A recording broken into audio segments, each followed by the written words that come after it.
हा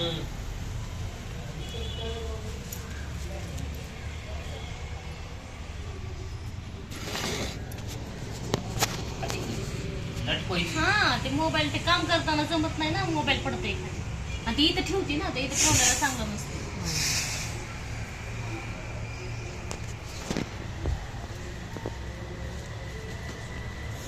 काय गुताडा करून टाकला भाजीचा सगळा.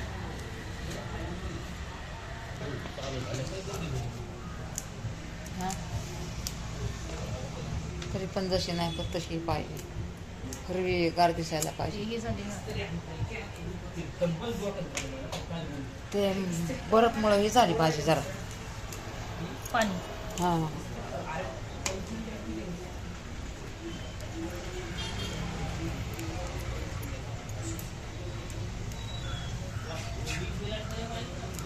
जरा काढ बरं माझा एवढं. हिरवी हिरवी गार मेथीची भाजी छान छान है, संध्याकाळी बनवणार है.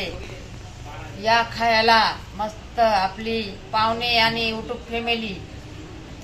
शेतामधली भाजी, आपल्या मामाच्या शेतामधली भाजी. हो काय भाजी यायची आपल्या मामाच्या शेतामध्ये. मामा तर आमची कधी याद बी नसन करत, पण आम्ही रोज याद करतो मामाची. कुठे आहे तुमचे मामा? मामा माझे आहेत शेतामध्ये राहतात. मला म्हणले रंजूबाई चल शेतामध्ये, तर मी म्हणलं मामा मला नाही जमणार, मी पुढच्या वर्षी येते. तर हे बघा नाही पुढचं वर्ष आहे. आता काय माहिती त्यांना याद आहे का नाही याद काय माहिती. आता जाऊ दे, आता मामाच्या नावची भाजी साफ करायची. बघा या मामा भाजी खायला या.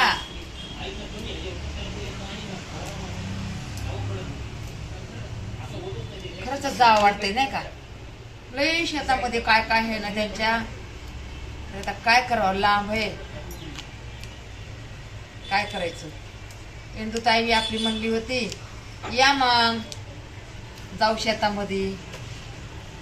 मी म्हणलं बघू आता पुढच्या वर्षी. झालं आता 12 महिने झालं या बातला. कशाचं एक टाइम आलं ना जाणं होत नाही काय नाही. आईला सोडवाय गेले होते तर म्हणलं जावा दीपक बरोबर. तर आमची बहीण बाई म्हणली तिकून तिकडे जा तिकून तिकडे जा. मग दीपक म्हणला मावशी ती म्हणते की जा तिकून तिकडे जा. मग म्हणलं चल बाबा आता तिचं म्हणणं नाही आहे. एखादी म्हणते जाऊ दे बाई आका आहे आकाला घेऊन, तर ती बी म्हणली नाही. त्यामुळे मी म्हणलं जाऊ दे आता नाही का. आपल्या बहिणीचंच म्हणणं आहे तर काय करायचं. जाऊ द्या मग सगळ्यांना नमस्कार.